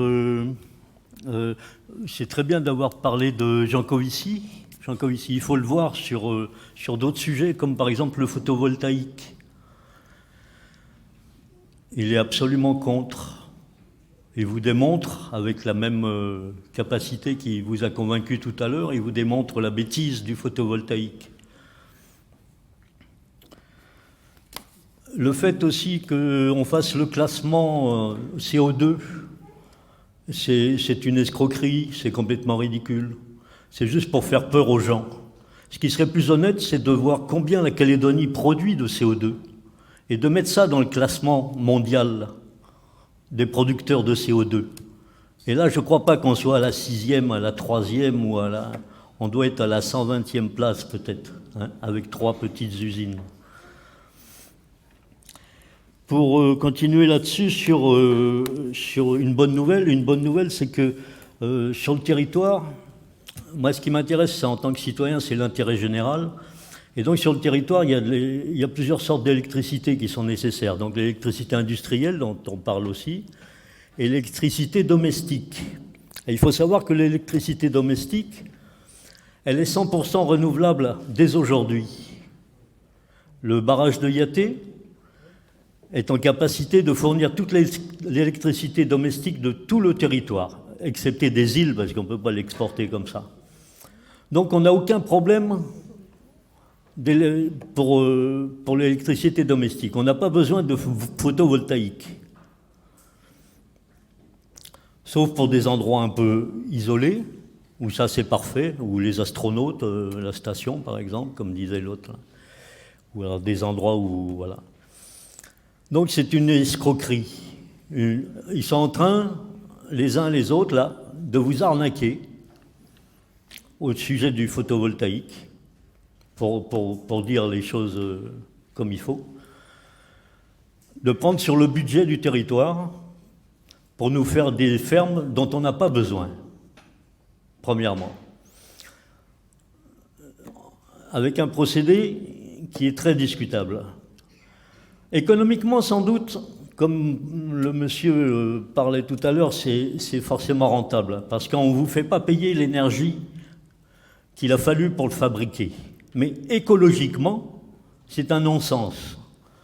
Pour fabriquer un panneau, il faut une certaine somme d'énergie que le panneau ne donnera jamais dans toute sa vie de panneau, ne rendra jamais dans toute sa vie de panneau. Ça, il faut le savoir, écologiquement, physiquement, ça c'est la physique des choses. Économiquement, bien sûr, si vous ne payez pas le panneau, le prix de l'énergie, si c'est la Chine qui vous le fait, et vous fait un prix d'amis, hein, le panneau il ne coûte rien, vous faites du bénéfice derrière. Mais écologiquement, ce n'est pas du bénéfice, parce qu'après il y a le retraitement. Oui, on va faire circuler la parole aussi, oui. Vous avez tout à fait raison. Donc, après, pour parler de l'électricité industrielle, la centrale il était question de la centrale de Doniambo, sans doute. La centrale de Doniambo, on nous l'a fait payer déjà sur le carburant. On nous taxe le carburant de 3 francs, là, depuis des années. Bonjour. Oui, chef, je suis là aussi. Je parle de la centrale. Je suis citoyen. On parle de la centrale. On nous l'a fait payer depuis quelques années, voyez-vous, alors que nous sommes que 37%, nous n'avons que 37% de l'usine. Ce n'est pas à nous. Ce n'est pas à nous. J'ai demandé un commentaire. Oui, mais ok, mais c'est bon, ça va. Je peux finir ? Vas-y. Voilà. Je dis que voilà. Moi, je fais un petit commentaire pour dire qu'on est propriétaire, on est actionnaire à 37% seulement de la SLN. C'est pas à nous de payer la centrale. Il faut voir les autres qui sont à 63%. Eux, il faut leur demander un petit peu. Merci, bonne soirée. Alors, un droit de réponse. Il y a une partie des questions, il y a déjà eu la réponse, donc je ne vais pas la refaire là. Il y a quand même un chiffre là qui est important et qu'il faut avoir en tête, et là c'est des données là, c'est des données. Vous avez dit à un moment donné que le barrage de Yaté servait, si j'ai bien compris, à l'ensemble, pouvait couvrir l'ensemble des besoins de la distribution publique, hein, c'est bien ça? Domestique, d'accord. Et ça vaut combien ça, la distribution domestique, c'est combien de gigawattheures par an? Combien? Bah, je sais pas, enfin, qu'est-ce que vous appelez domestique? Parce que là, si on prend hors métallurgie, on est à peu près à 800 gigawattheures. C'est ça? Donc le barrage de Yaté, pour vous, fait 800 gigawattheures, c'est ça? Bah, il faudrait qu'il pleuve 3 fois plus qu'il pleut actuellement, quoi, mais ça dépend des années, hein, c'est très variable, mais Yaté, ça peut faire entre 150 et 300 gigawattheures, donc on est très loin des 800, quoi. Et puis ça peut faire 150, quoi. Donc, bon, mais combien? Bah, des fois, Yaté fait 150, donc il y a un petit problème, mais c'est pas grave. Bon, mais je ne sais pas si le chiffre vous l'avez vraiment, mais c'est important d'avoir des vrais chiffres, quoi, de ne pas annoncer des choses en disant le domestique ça fait 300, je sais pas, enfin je ne connais pas ce chiffre-là. Voilà. Merci beaucoup. On va passer au dernier sujet avec Hubert. Merci infiniment pour cette intervention. Donc là, on a eu une première vision en fait de la décarbonation de l'économie calédonienne en passant par l'énergie. Et là, en fait, Hubert Géraud va nous présenter d'autres filières économiques sur lesquelles on peut travailler la décarbonation. Merci beaucoup, bonsoir à tous. En fait, c'est un peu l'avant-goût d'une étude qu'on vous restituera de manière beaucoup plus approfondie, puisqu'elle a été menée, pilotée par l'AFD en partenariat avec l'ADEME et le WWF sur le potentiel de diversification économique à soutenabilité forte de la Nouvelle-Calédonie. Ça veut dire quoi? Ça veut dire faire de la richesse sans dégrader notre capital naturel critique renouvelable.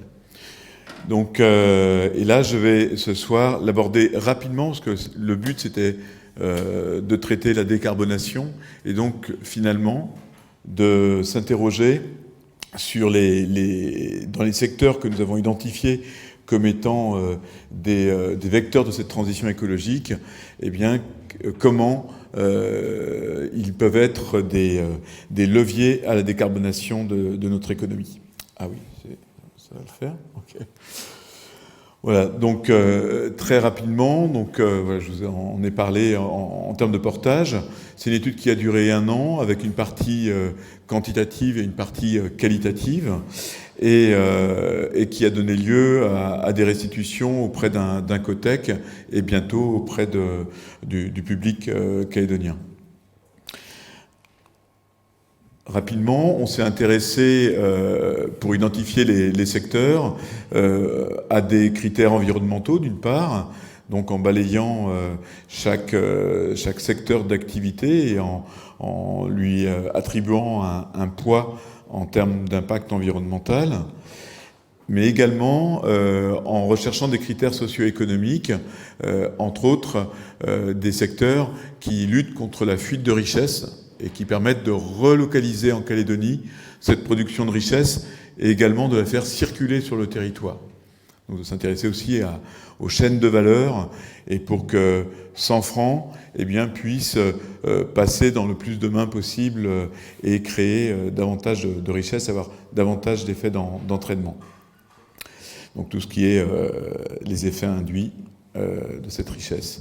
Et tout ça pour arriver à 5 secteurs identifiés avec un potentiel pour tirer cette transition écologique à soutenabilité forte, à savoir la transition agroécologique, la gestion et valorisation durable des ressources halieutiques, la sylviculture durable, les énergies renouvelables et le tourisme durable.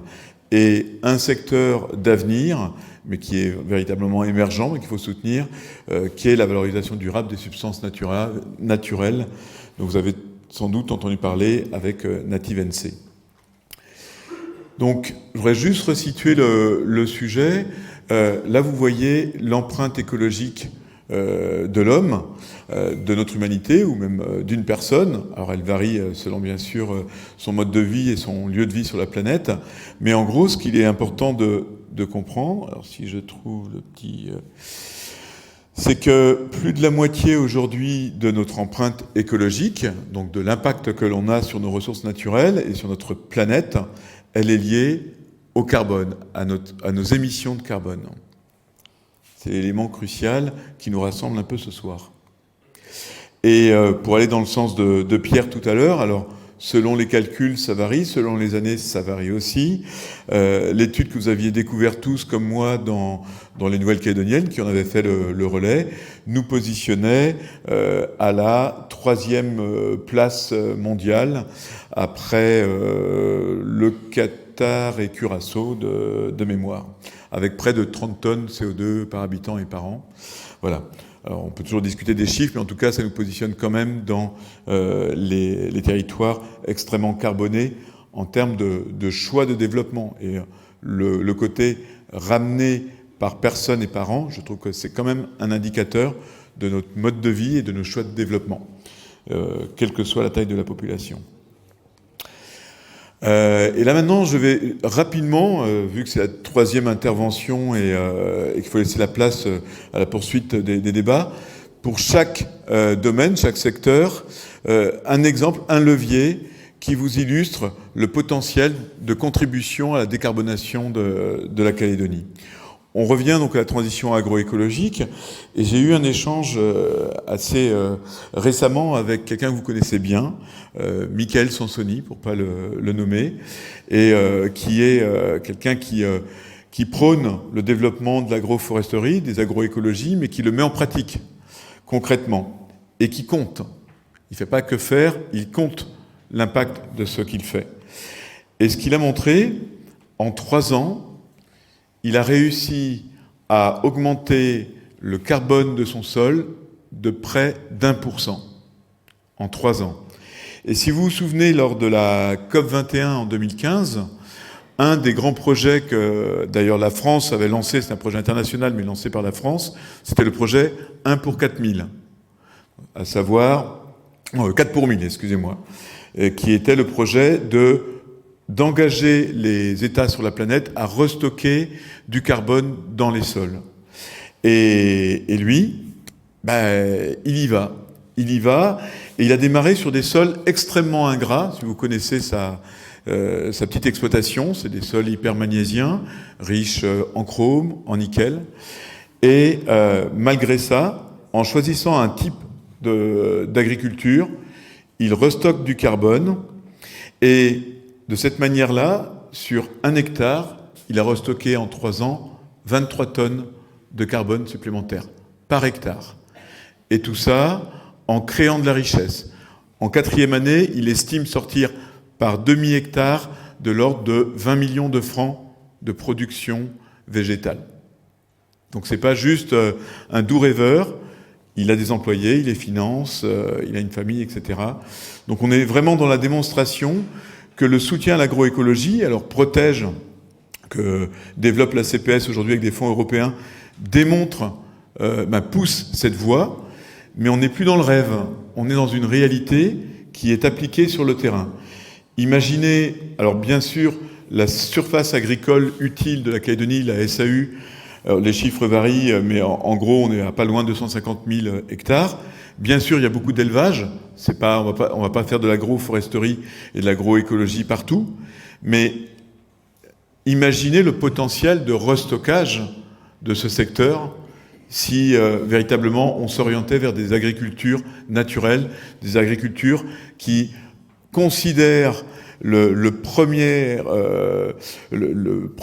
atout que l'on a, qui est juste la matière organique que l'on a à disposition pour travailler en cycle fermé. Ça, c'est un premier exemple. Le deuxième, on va sur le secteur donc de la valorisation durable des ressources halieutiques.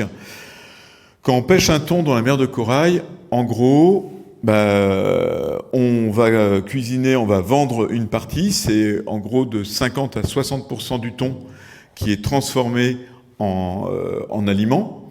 Et donc le reste, de 40 à 50%, eh bien cette partie-là, elle va être jetée. Elle était jetée et elle l'est encore pour partie.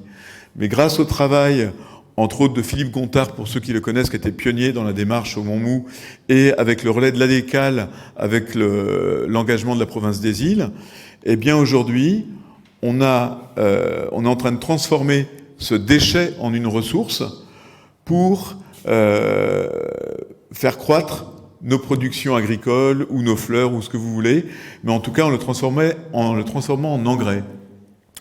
Et ramené au secteur d'avant, chaque année, on importe de l'ordre de 6 000 tonnes d'engrais, particulièrement, même majoritairement, issus de la pétrochimie.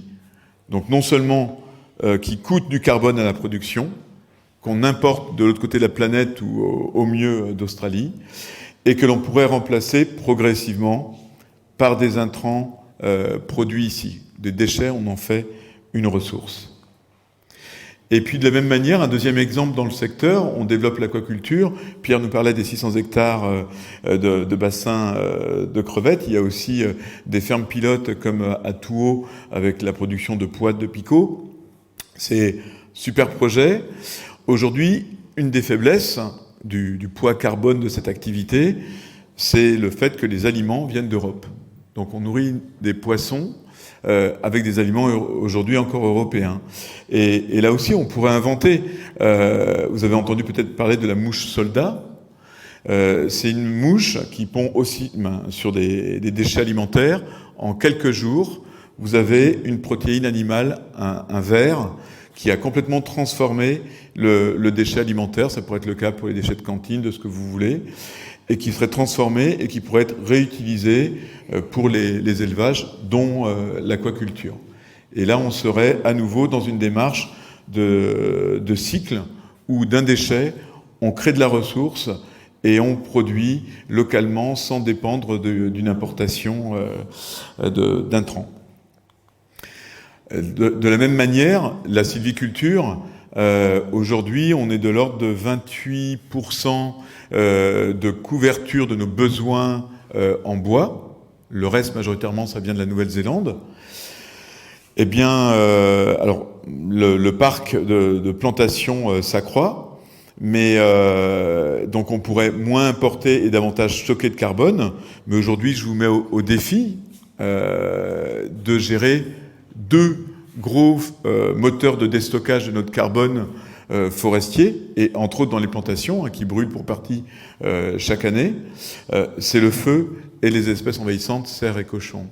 Et là, ça montre aussi que cette question d'économie, elle se regarde de manière holistique. C'est pas d'un côté on a l'économie et de l'autre côté on a l'environnement.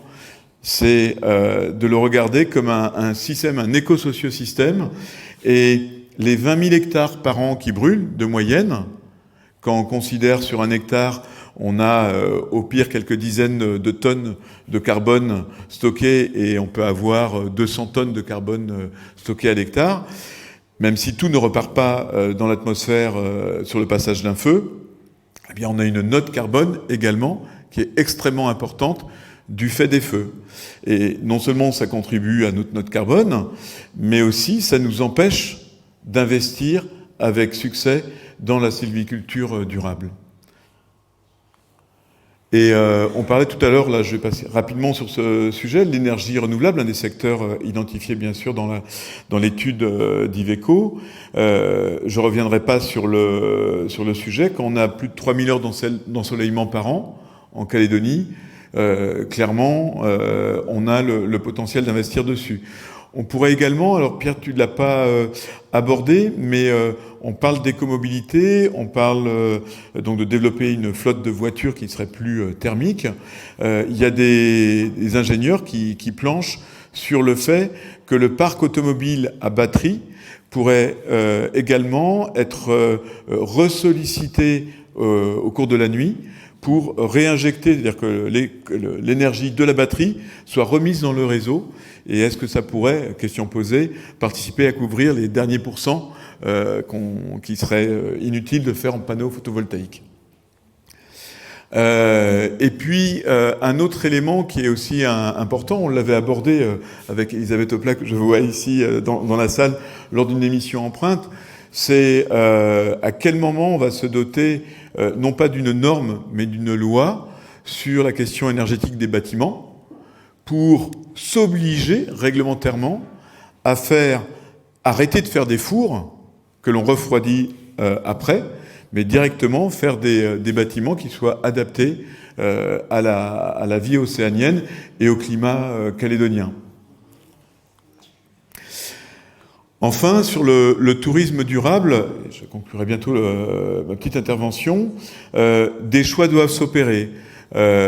Où est-ce qu'on veut créer la richesse? Est-ce qu'on veut la faire via le nombre de touristes que l'on accueille, ou est-ce qu'on veut le faire via un tourisme de niche, de qualité, sur lequel on pourrait investir, qui créerait aussi davantage de liens sociaux, de mobilisation des populations, sur lesquels on investirait davantage. Et ça, on a le capital physique, des ports pour accueillir des bateaux, des aéroports pour accueillir les touristes, mais on a vu du capital naturel, renouvelable ou non renouvelable, et on a aussi le capital humain. Investissons dessus pour faire du tourisme de niche. Je connais des tours opérateurs anglo-saxons qui font découvrir à des touristes naturalistes les oiseaux endémiques de la Mélanésie. En Calédonie, on a plus d'une vingtaine d'espèces endémiques et on a, heureusement, commencé à avoir des professionnels sur le sujet, mais c'est juste naissant. On est très peu positionné sur ce tourisme naturaliste de niche. Donc, est-ce qu'on y va? Est-ce qu'on vise les 100 000 touristes? On y reste, mais ces touristes participeraient davantage à l'économie calédonienne pour le même poids carbone pour venir en Nouvelle-Calédonie. Donc on est à un virage. L'étude, je ne vous dévoile pas plus parce que c'est le but, c'est par respect aussi de mes partenaires ADEME AEV qui m'ont autorisé à en parler ce soir. On aura une restitution du contenu de l'étude, mais c'était juste sous cet angle de la décarbonation, s'intéresser et voir que finalement, tous ensemble, en s'intéressant à chaque secteur d'activité, on peut libérer notre réflexion, penser autrement et réfléchir de manière circulaire et ensemble réduire la note carbone et espérer que sur le graphe que nous avons vu tout à l'heure, finalement, ça ce sera un indicateur, notre rang, cette fois-ci, va décroître et on va un petit peu reculer dans ce top 10 ou top 190, c'est le nombre de pays de la planète. Voilà, merci à vous.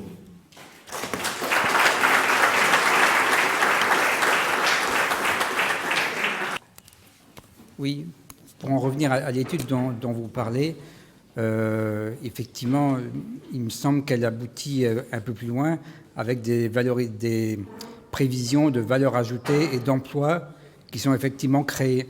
Mais pour avoir vu les chiffres, les emplois qui sont créés sont largement insuffisants pour couvrir tous les emplois dont les Calédoniens ont besoin dans les 10 ou 20 prochaines années. Donc, ce qui me gêne, c'est qu'il ne faudrait pas faire croire que uniquement avec ces secteurs, on pourra se passer, par exemple, d'industries comme celle du nickel.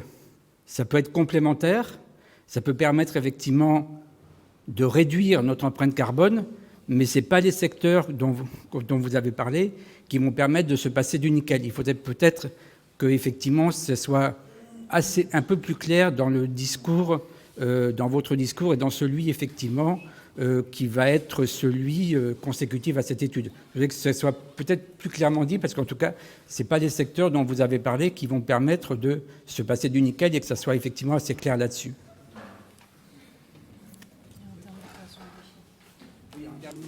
Merci. Oui, mais là, vous m'amenez sur le sujet du contenu de l'étude qui n'était pas le sujet ce soir, qui était vraiment la décarbonation. Donc là, justement, je suis passé de manière transversale. Mais l'étude ne démontre pas, ne porte pas le message de remplacer le nickel. Et il montre l'importance de diversifier l'économie pour ne pas dépendre que du nickel. À côté de ça, vous avez suivi sans doute, il y a eu un cycle nickel.nc qui est un démarrage de réflexion collégiale pour avoir un nickel plus respectueux des hommes, de l'environnement, plus performant, etc. Il y a encore du travail dessus, mais en tout cas la dynamique est lancée. C'est un autre challenge. C'est pas du tout le propos de notre étude. C'est de montrer qu'on a un vrai potentiel que l'on ne valorise pas. On reste accroché sur est-ce que le nickel va bien, et on n'ose pas investir sur le reste. On prend ne serait-ce qu'investir sur sur la population. Regardez la Corée du Sud. La Corée du Sud, elle n'a pas de ressources naturelles propres. Et pourtant, elle a un PIB qui est équivalent à la Russie. Pourquoi ? Parce qu'elle investit sur son capital humain, c'est-à-dire les cerveaux. Est-ce qu'on ne peut pas mettre nos jeunes à réfléchir de manière décloisonnée? Regardez les startups qui se montent sur les substances naturelles. J'en ai pas parlé à la fin de l'exposé sur les aspects de décarbonation. Sur les microalgues, sur les bactéries, sur des substances naturelles issues de plantes. On a un potentiel énorme et qui pourrait tout à fait, plus tard, remplacer le nickel. Mais le propos n'était pas là. Le propos était justement ce soir, d'être axé sur des leviers carbone, et dans l'étude, de se dire soyons plus résilients, et pour ça, investissons sur des secteurs qui ne dégradent pas, qui créent de la richesse sans dégrader le capital naturel renouvelable. Et ça, on ne peut pas continuer dans un monde fini à croire qu'on va faire de la richesse financière, entre autres, infinie, alors que tous les indicateurs de l'état de notre planète sont en train de passer au rouge. C'est pas possible. Vous l'avez vu dans les exposés précédents, ces questions d'océans qui se vident de leurs poissons. On perd l'équivalent d'1 million d'hectares de terres arables par an sur la planète. C'est des choses qui sont indiscutables et sur lesquelles il faut quand même s'interroger. Et en Calédonie, on a le potentiel de faire autrement. Donc au lieu de se diviser, de se quereller pour une couleur de drapeau ou une couleur de peau, on a quelque chose d'extraordinaire à faire ensemble, c'est ça, à 271 000. C'est un laboratoire à ciel ouvert qui est extraordinaire pour ça. Et faisons-le pour nos enfants, pour la nouvelle génération qui arrive. On a cette responsabilité. En tout cas, ils nous le reprocheront de ne pas l'avoir fait. Mais...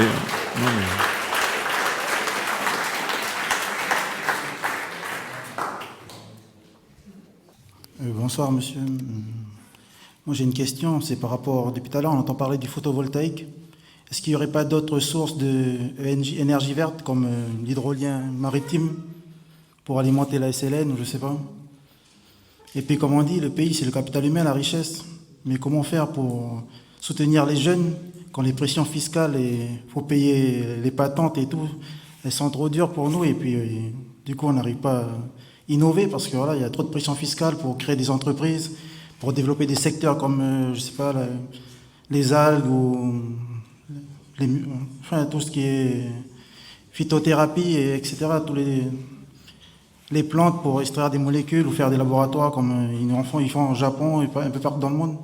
C'est juste la pression fiscale qui est... On ne peut pas créer des entreprises si on nous impose des taxes, on nous bombarde de taxes. Il n'y a pas d'aide ou de soulagement et tout. Du coup, on n'innove pas. Pourtant, c'est le pays, c'est le capital humain. Voilà, le plus grand laboratoire, là, ici, c'est l'université. Il y a des têtes qui sortent, ils partent en France, ils reviennent. Pour en finir, ils ne trouvent pas de travail en Calédonie parce que là, il n'y a pas... Les politiques qui ne soutiennent pas. Il y a 3 codes de l'environnement. Il n'y a pas de... Il faudrait tout imbriquer ça, en faire un syncrétisme pour que, voilà, c'est uniforme à tout. Et puis voilà, c'est juste pour dire ça. On parle beaucoup de panneaux solaires, mais qu'est-ce qu'on en fera dans 25 ans quand leur durée de vie sera finie? Il faudra créer une nouvelle filière pour le recyclage et tout. Voilà, c'est pas la panacée le photovoltaïque, il n'y a pas que ça. Avec du manioc, on peut faire du courant. J'ai réussi à faire du courant chez moi avec du manioc branché. Faire une pile avec du manioc, sans déconner. Non, mais je regardais, c'est un chercheur kényan qui faisait ça. Un doctorant de l'université du Kenya, il a réussi à faire ça. J'ai copié, ça a marché. Du coup, il faut juste se bouger et puis voilà. Bon, j'ai arrêté de parler. J'ai pas préparé, j'ai rien préparé, je t'en ai improvisé là. Merci.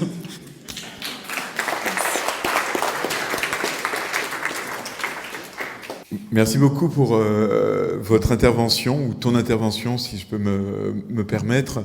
Ce serait bien que ce soit des jeunes comme toi qui soient sur le pupitre, ou qui complètent un petit peu pour cette vision transgénérationnelle, parce qu'on est là bientôt tous ceux qui sont intervenus entre 50, bientôt 60, en tout cas dans cette fourchette-là. Et c'est vous là qui allez construire la Calédonie. Nous, on est là, on est un peu la canne pour vous aider à avancer, puis avoir une expérience à partager. Tu as raison sur la fiscalité, c'est pas tout, mais on croira dans les politiques publiques pleinement quand la fiscalité sera orientée vers cette transition écologique. Tant qu'on soutient ce qui n'est pas vertueux et qu'on ne soutient pas ce qui est vertueux pour la transition écologique, le modèle ne changera pas. Donc, et la décarbonation, ça passe par ça aussi. Donc tu as complètement raison.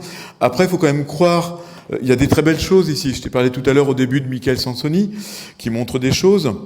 Mais regarde à Marais, la distillerie de Santal. Regarde comment ce chercheur kanak a pu devenir entrepreneur dans le respect de la coutume du monde économique, se positionner au niveau international. Ça veut dire que c'est possible. Lui, il l'a fait. Oui, mais le monde, tu ne peux pas changer le modèle du jour au lendemain. Par contre, tu peux décider de la trajectoire que tu veux prendre. Et un objectif, c'est un chemin. Tu as une route à prendre, tu sais que tu veux arriver au sommet de la montagne, tu sais que tu veux arriver là-bas, mais tu vas avoir un chemin à faire. Et comment tu y vas, c'est à nous tous de réfléchir à ça. Et à vous les jeunes, avec votre vision, d'apporter aussi votre manière de voir les choses, vos propositions. Mais pour revenir à ta petite tocade tout à l'heure, mais qu'on n'était pas une parce que tu as testé sur le manioc, l'électricité.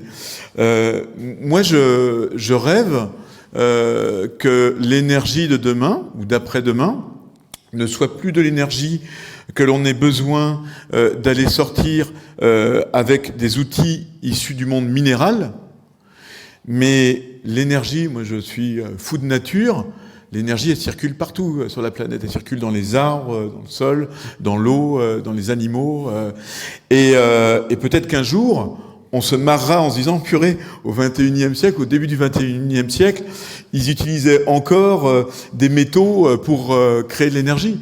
Et peut-être qu'on se branchera sur des organismes vivants, sur du végétal, et voilà. Ce qui est fou aujourd'hui, demain sera juste notre quotidien. Mais cette folie, c'est à vous aussi de nous chahuter là-dessus. Voilà. Bon, je crois que ton voisin, il t'occupe.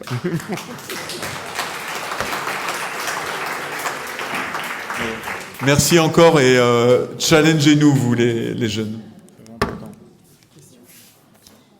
Ouais, Hubert, président, je vote pour toi.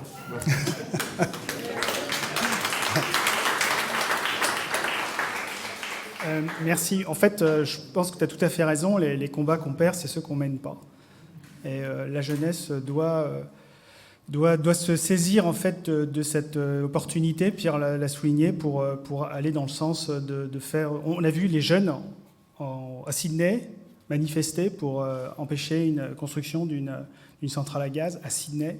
Il faut le faire, ce sont des ados et des étudiants. Ici, il faut que les jeunes prennent conscience que leur avenir, Pierre l'a démontré et Hubert a dit qu'il y avait d'autres solutions, qu'on peut inverser les choses. Alors, on peut toujours trouver des excuses pour rien faire. Il faut trouver, on doit trouver des solutions pour le faire. Donc je pense qu'aujourd'hui, on a l'ensemble des solutions, on peut agir. Il faut que tout le monde soit conscient même si ce n'est pas forcément la meilleure solution, en tout cas, on peut éviter d'aller au crash en Calédonie. Voilà, je vous remercie en tout cas d'avoir participé à cette conférence. Je vous donne rendez-vous le mois prochain pour une autre conférence débat sur le sujet. Oui, c'est peut-on faire l'économie du oui ou du non? Alors c'est un petit jeu de mots. C'est en fait comment est-ce qu'on peut décliner au niveau économique concrètement les solutions du oui et les solutions du non, au niveau d'une analyse économique, voilà, concrète, pour savoir comment est-ce qu'on peut être durable dans ces deux solutions. Voilà. Est-ce qu'on peut faire l'économie du oui ou du non? Voilà. Merci. Bonne soirée.